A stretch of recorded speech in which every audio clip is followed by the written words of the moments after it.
Lyricist Snehan. Tamil சினிமாவில் lyricist அப்படின்னாவே நம்ம எல்லாருக்குமே வந்து ஃபர்ஸ்ட் ஞாபகம் வர முதல் ஆளாக வந்து பார்த்திங்கன்னா ஸ்நேகன் அவர் இருப்பார். கிட்டத்தட்ட அவரோட லிரிசிஸ்டில் நிறைய பாடல் வந்து மிகப்பெரிய வெற்றி பெற்றது அப்படிங்கிறது நம்மளால் சொல்ல முடியும். அதை தொடர்ந்து வந்து பார்த்திங்கன்னா பிக் பாஸ் மூலியமாக மிகப்பெரிய ஃபேமஸ் ஆனவர் தான் வந்து பார்த்திங்கன்னா ஸ்நேகன். அந்த சீசன் மூலியமாக வந்து இவரோட பேர் வந்து மிகப்பெரிய டாக் ஆஃப் த டவுனாக இருந்தது அப்படின்னு நம்மளால் சொல்ல முடியும். எதனால் அப்படின்னு பார்த்திங்கன்னா அவர் பேசின ஒவ்வொரு வார்த்தைகளும் அவ்வளோ ஸ்ட்ராங்கான ஒரு கண்டென்ட் வந்து கொடுத்திருந்தாரு.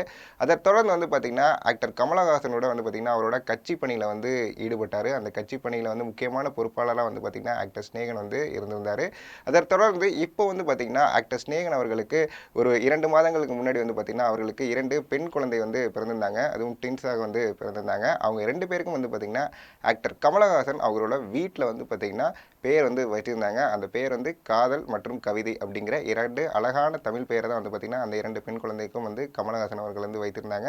அதை வந்து மிக சந்தோஷமாக வந்து ஆக்டர் ஸ்நேகன் வந்து அவரோட இன்ஸ்டாலையும் அதே மாதிரி வந்து பார்த்திங்கன்னா அவரோட ட்விட்டர் பக்கத்துலையும் மிக சந்தோஷமாக வந்து அதை போஸ்ட் போட்டிருந்தாரு. அதை தொடர்ந்து வந்து பார்த்திங்கன்னா இன்றைக்கி ஒரு போஸ்ட் வந்து ஸ்நேகன் அவர்கள் வந்து பதிவிட்டிருக்காரு. அந்த போஸ்ட்டில் என்ன அப்படி போட்டிருந்தான்னு பார்த்திங்கன்னா, என்னோட குழந்தை வந்து பிறந்து கிட்டத்தட்ட 100 நாட்கள் ஆயிருக்கு, அவர்களுக்கு நான் அளிக்கும் பரிசு இது அப்படிங்கிற மாதிரி வந்து பார்த்திங்கன்னா ஒரு வீடியோ வந்து பதிவிட்டிருந்தாரு.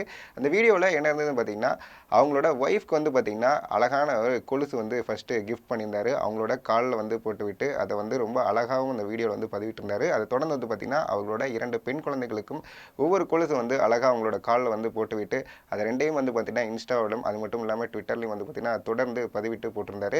இதை பார்த்த பல நெட்டிசன்கள் வந்து என்ன சொல்லியிருக்காங்க அப்படின்னு பார்த்திங்கன்னா, ஸ்நேகன் அவர்கள் மிக அழகாகவும் ரொம்ப அற்புதமான ஒரு விஷயத்தை வந்து தொடர்ந்து வந்து செஞ்சிட்ருக்காரு. ஃபேமிலி மேனாக இருந்தால் இவரை மாதிரி தான் இருக்கணும் அப்படிங்கிற வந்து பார்த்திங்கன்னா நிறைய கமெண்ட்ஸும் தொடர்ந்து ஸ்நேகன் அவர்களுக்கு வந்து பாராட்டுகளும் வந்து தெரிவித்து இருந்திருக்கு. அதை தொடர்ந்து வந்து பார்த்திங்கன்னா ஸ்நேகன் இப்பொழுது வந்து பார்த்திங்கன்னா பல படங்களுக்கும் வந்து பார்த்திங்கன்னா இசையமைத்தும் அதே மாதிரி வந்து பார்த்திங்கன்னா லிரிசிஸ்ட்டும் எழுதி கொண்டிருக்காரு. ஸோ தொடர்ந்து அவரோட நல்வழிகளும் அதே மாதிரி வந்து பார்த்திங்கன்னா நல்ல செயல்களும் தொடர்ந்து நடக்கணும் அப்படிங்கிறது தான் ஜெம் சினிமா சார்பாக நாங்கள் சொல்ல விரும்புகிறோம்.